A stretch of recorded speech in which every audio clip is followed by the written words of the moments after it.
Hey guys, তোমাদের জন্য নিয়ে আসলাম কিছু এক কালারের ওপর শাড়ি। কারণ কদিন আগে যে আমি মেলায় গেছিলাম একটা হলুদ রঙের এক কালারের শাড়ি পরে, তারপরে হোয়াটসঅ্যাপে আমার মেসেজ এসেছিলো যে দিদি ভাই তোমার এই হলুদ রঙের এক কালারের এই যে এই শাড়িটা আমি নিয়ে পরেছিলাম, তো বলেছিল তোমার এই এক কালারের শাড়ি আমার খুব পছন্দ হয়েছে, তো তোমার কাছে যত এক কালারের শাড়ি আছে আমাকে একটু দেখিও।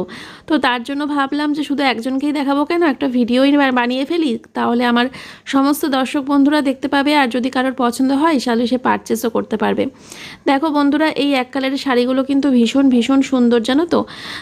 এগুলো কিন্তু প্রত্যেকটা কালার আমার কাছে অ্যাভেলেবেল রয়েছে, দেখতে পাচ্ছ। শাড়িগুলোর প্রাইসও খুব কম, আর একদমই মানে পিওর কটন এগুলো, খাদির শাড়ি। তো তোমাদের যেটা পছন্দ হচ্ছে স্ক্রিনশট নিয়ে হোয়াটসঅ্যাপে বুকিং করে নাও। অনলাইন পেমেন্ট করে কিন্তু বুকিং করতে হবে, আমরা ক্যাশ অন ডেলিভারিটা বন্ধ করে দিয়েছি। তবে হ্যাঁ, কেউ যদি অনেকগুলো শাড়ি একসাথে নাও সেক্ষেত্রে আমরা একমাত্র ক্যাশ অন ডেলিভারি দেবো। তাছাড়া কিন্তু ওয়ান পিস শাড়ির জন্য আমরা ক্যাশ অন ডেলিভারিটা বন্ধ করে দিয়েছি। তাই অনলাইন পেমেন্ট করে ঝটাপট করে বুকিং করে নাও, তোমাদের যে শাড়িটা পছন্দ হচ্ছে স্ক্রিনশট মারো আর হোয়াটসঅ্যাপে এসো। শাড়িগুলো কিন্তু ভীষণ ভীষণ সফট, আর পয়লা বৈশাখের পরে তোমরা কিন্তু পাবে।